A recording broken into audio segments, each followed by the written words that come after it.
Bonjour pour ce jour 2 de Une astuce avec un brawler. Aujourd'hui c'est le tour de Mina. Elle est de la classe dégâts bruts, mais vous pouvez quand même l'utiliser pour aussi faire des kills. Alors nous pouvons aller en zone d'entraînement pour que je puisse vous montrer comment bien la jouer et comment facilement la mettre prestige 2. Alors nous voilà en zone d'entraînement et maintenant je vais vous montrer son attaque parce que c'est la principale spécialité de Mina. Quand vous attaquez avec l'attaque de Mina, elle a 3 attaques. La première attaque fait que c'est une longue portée comme Jhin ou des mi-portées on pourrait dire. Et la deuxième portée est plus de proche. La troisième pourra passer à travers les boîtes ou les ennemis et tirera sur une plus grande zone.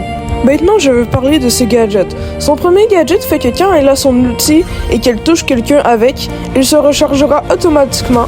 Et le deuxième fait qu'elle a une bulle de protection qui dure 0,5 secondes et empêche toute munition d'y entrer, sauf les lanceurs et les tirs qui peuvent traverser les murs. Maintenant, je vais vous parler de son ulti hypercharge.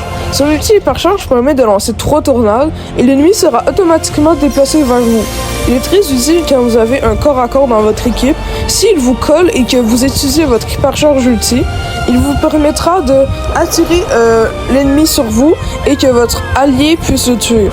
Aussi, son hypercharge ulti permet que son ulti puisse ricocher sur les murs. Maintenant, je vais vous parler de son attaque. Là où vous dites « Ah, il a déjà parlé de son attaque, il s'est trompé », non. Je vais vous parler maintenant de son attaque qui fait que quand elle attaque et qu'elle se déplace en même temps, elle fera un petit dash. Ce petit dash est très utile, oui, pour avancer ou aller prendre les gemmes ou capturer la zone plus vite que les ennemis, oui, mais aussi très importante pour tirer un ennemi mais que lui, il ne puisse pas vous tirer dessus.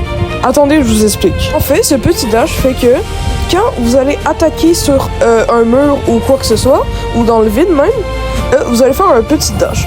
Donc, si vous collez un mur, que vous faisiez un petit dash à côté, je sais c'est un petit peu difficile à comprendre, et que vous arrivez à côté du mur, si vous réattaquez pour attaquer l'ennemi, vous allez refaire un dash.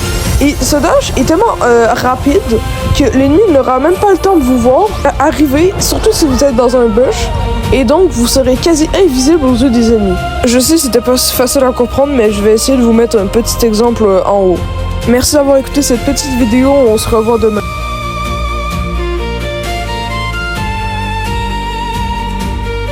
Si tu veux pas te rater le concept, abonne-toi.